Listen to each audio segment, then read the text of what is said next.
Je sais pas si vous avez remarqué, mais on est passé d'une société classique au niveau des couples, donc un père, une mère, des enfants, à une vie beaucoup plus... La libération sexuelle, en fait, les années 60, tout ça, et même qui touchait pas tout le monde d'ailleurs, hein, parce que mes parents n'ont pas été touchés, mais on est rentré dans une phase où on recherche la libération sexuelle, on recherche le plaisir sexuel, donc on recherche en fait on va dire un semblant de bonheur momentané dans des relations superficielles. Donc on parle de libertinage, mais en réalité, il faudrait plutôt parler de prostitution, parce que c'est plutôt le véritable enjeu. On parle de plaisir momentané, de recherche frénétique du bonheur, en fait, de recherche frénétique du plaisir sexuel.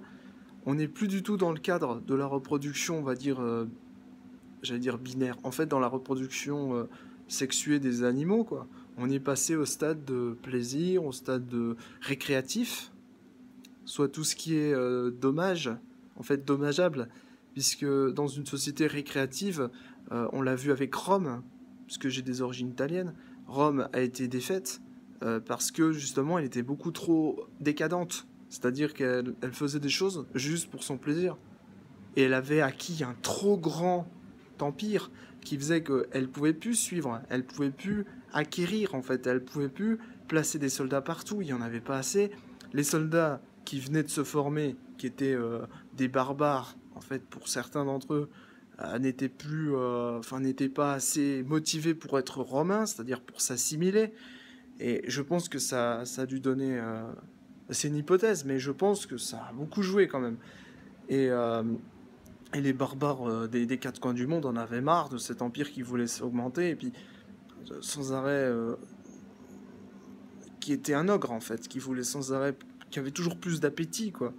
Et je pense que ça a donné lieu avec la débauche à l'intérieur de Rome, à, à annihiler Rome en fait.